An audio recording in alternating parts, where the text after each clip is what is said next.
بسم الله الرحمن الرحيم. الحمد لله رب العالمين، وصلى الله على محمد وآل الطيبين الطاهرين. أخوان أحبتي الكرام، من هوان الدنيا اليوم تقاس الزهراء عليه السلام أو تقارن الزهراء ببعض نساء النبي، أعني من ذلك عائشة وحفصة وعموم النساء. من هوان الدنيا واقعا لما يقول ذلك الوهابي الناصبي بأن فلانة هي الصديقة، بأن عائشة هي أعظم وأعظم من الزهراء عليه السلام. أخوان، شوف الزهراء كيف كانت وعاء للنبي صلى الله عليه وآله. كل الأحاديث انتم سامعينها وعارفينها. مثلا نجد أن الله سبحانه وتعالى يذم هذه المرأة عائشة وحفصة أنهن لم يحفظن سر رسول الله.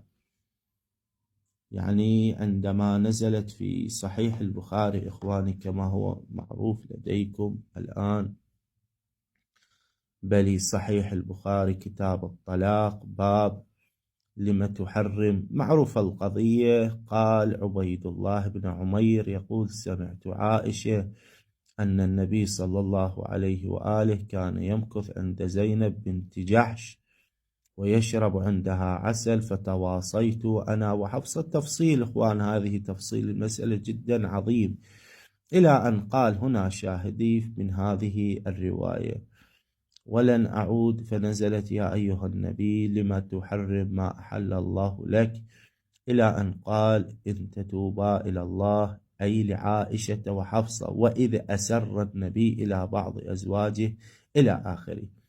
هذه النساء لم يحفظن سر رسول الله، ما يحفظن، وتكايدن ما بينهما واحتالينا على رسول الله.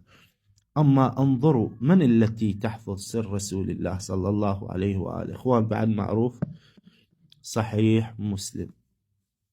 هناك أحبتي الكرام، إذا نأتي إلى صحيح مسلم في صفحة أحبتي 1057، هنالك في باب فضائل فاطمة عليه السلام، فاطمة بنت النبي، هنا عن عائشة. شوف الناقل من عائشة التي لا تحفظ سر رسول الله، هي وحفصة. عن عائشة قالت: كنا أزواج النبي صلى الله عليه وآله وسلم عنده لم يغادر. هاي أزواج النبي خلوها بين قوسين، عنده لم يغادر منهن، عفوا الآن واضح، بلي لم يغادر منهن واحدة. فأقبلت فاطمة، انظر كيف تصف فاطمة عليها السلام: تمشي ما تخطئ مشيتها من مشية رسول الله صلى الله عليه وآله شيئا. فلما، يعني هذا الحديث واقعا له وقفه لكن ليس محل، فلما رآها رحب بها، مع أنه مريض، مع أنه في أي حالة، فقال: مرحبا بابنتي، ثم أجلسها عن يمينه أو عن شماله، ثم سرها، شوف، ثم سرها فبكت بكاء شديدا. فلما رأى جزعها سرها الثانية فضحكت. فقلت لها، أي عائشة، فقلت لفاطمة: خصك رسول الله صلى الله عليه وآله من بين نسائه ماذا؟ بالسرار. زين، بالسرار، ثم أنت تبكين. شوف، خصك بالسرار، هذا جمع، يعني طالما كأن النبي ماذا؟ كم خصها عن سائر من؟ عن سائر نسائه وأزواجه. ثم أنت تبكين، تسأله. فلما قام رسول الله صلى الله عليه وآله سألتها: ما قال لك رسول الله صلى الله عليه وآله؟ ناشاهدي. قالت: ما كنت أفشي على رسول الله صلى الله عليه وآله سره. ما تفشي كما تفشين أنت.